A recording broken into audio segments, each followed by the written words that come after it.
I-report kita, maniwala ka sa akin. I-report kita. Ito ka. O ano? Ano yung unit mo? I-report kita.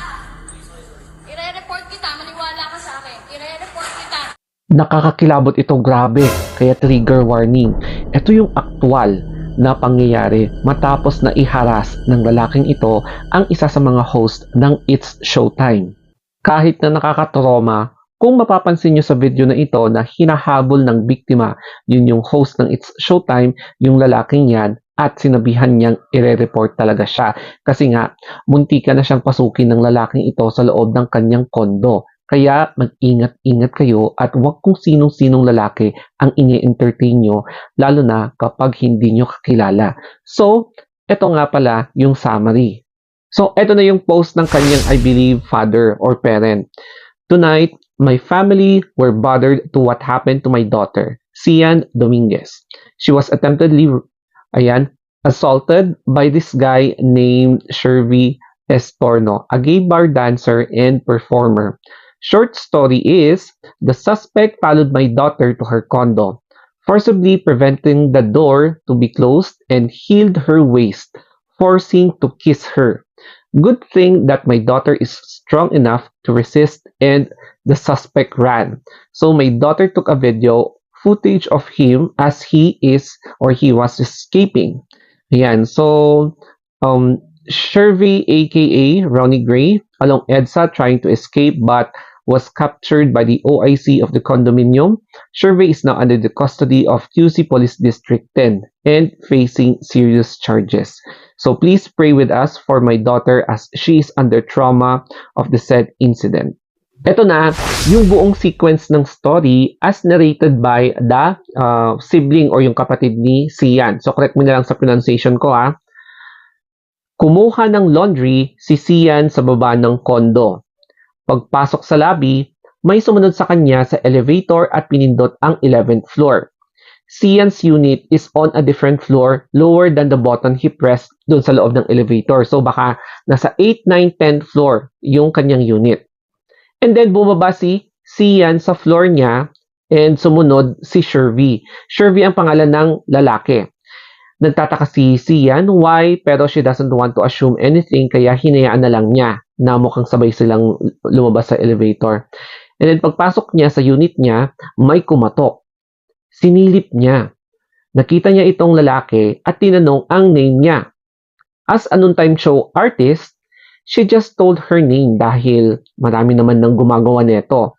So for her, it's normal to be asked ng name. So sabi niya, I'm Sian, mga ganyan. Hi, hello, I'm Sian. And then after being asked, she triple locked the door. After a while, somebody or someone knocked again, and then she opened and left the guard lock to check.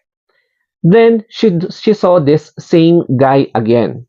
This time, she asked Sian, yung lalaki, tinanong na naman niya si Sian for her Facebook account, but she refused to give it because Sian felt sketchy already. So, kinutuban na siya. She confronted the guy dahil nakita din niya na may wallpaper itong lalaki na to na may babae doon sa phone niya, I should say. And then sabi ni Sian, nagtatanong ka, girlfriend mo pa nga yata yung nasa wallpaper mo. Then, di natinag itong lalaki at nag-ask pa na hahalikan daw niya si Sian. So, syempre, nakakatakot na yun, no?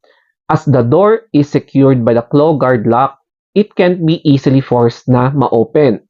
Pero, hinarang ng hinarang ng lalaki yung paa niya sa pintuan ng door para hindi ito totally na masara, yet grabbed yung waist as he attempted to kiss my sister.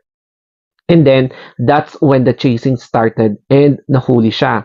So, nakita nyo kanina yung video sa unang part ng video na to. And then, update. So, yung guy already behind bars sa QCPD 10 habang pinaprocess ang ibang kaso. So, ito yung isang harassment and assault, attempted trespassing, and many more. So, I hope the law will not let any kind of attempt pass. Ito nga pala, si Sian, or correct me na lang sa pag-pronounce ko sa pangalan niya, na isa sa mga host sa It's Showtime. Yan. And isa na namang horror story tungkol sa kondo. Ayan, ang nangyari na naman sa It's Showtime host. Pero, it's coincidental. I believe, hindi naman siya siguro sumpa, no? Na parang lahat ng member ata ng It's Showtime magkakaroon ng horror story sa kanilang kondo. Pero anyway, nakakatakot talaga kasi hindi mo alam kung sino ang pwedeng gagawa niyan sa'yo kasi hindi porke matinong yung ayos ng isang tao, malinis siyang tignan, okay na siyang tao. Kaya trust nobody, especially kapag nag-iisa ka, lalo na kapag hindi mo kakilala yung tao, kasi hindi mo alam kung ano yung next na mangyayari. Kaya ang lesson dito is be always vigilant. Dapat handa ka sa lahat ng oras kasi hindi mo alam na may mga panahon na ganitong insidente ang pwede mo makaharap in the future.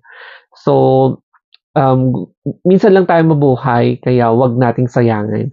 Wag nating sayangin sa hindi tayo nagiging palaban, yung mga ganon. So, dapat talaga na magkaroon tayo ng konting knowledge kung paano natin malabanan at maipagtanggol ang ating sarili, lalo na kapag mga ganitong klaseng insidente. So I hope na may nakarelate dito sa video na to. Anyway, i-blur ko yung face ng lalaki. Ayan, yung face niya. So, isa po siyang entertainer sa isang gay bar. So, sumasayaw-sayaw siya, so pwedeng gumigiling, sumasayaw, mga ganyan. And mukha talaga siyang malinis. Hindi mo lang alam, hindi mo din maintindihan kung paano niya nagawa to sa isang Showtime host. Under the influence ba siya ng, alam mo na, ng mga substances, kaya ang lakas ng loob niya, mga ganyan. O kaya, is there something wrong sa kanyang personality o kaya mental health? O, di ba? So, hindi natin alam kung bakit nagawa to ng lalaking ito na mukhang matino, mukhang malinis. So, isa sa mga lessons din na pwede nating tandaan dito is, hindi lahat ng makikita mong malinis na tao ay malinis. Yung iba, hindi ganon kalinaw. Meron din mga maiitim ang mga budhi. Ayan. So, sana may nakarelate dito sa video na ito. And always, na isipin natin na dapat ipagtanggol natin ang sarili natin, lalo na sa mga oras na ganito. So, pwedeng mag-research, meron namang social media, meron namang Google para i-research mo ang mga self-defense. O, di ba? So, that's it guys. Thank you for watching. I hope na may na-absorb na naman kayo dito sa video. So, follow me sa ating Facebook account, The Story of Anthony. Ayan po. So, follow me na lang and lalo na dito sa Facebook, tsaka TikTok and YouTube for more video updates. So, thank you so much. Mag-ingat po tayong lahat.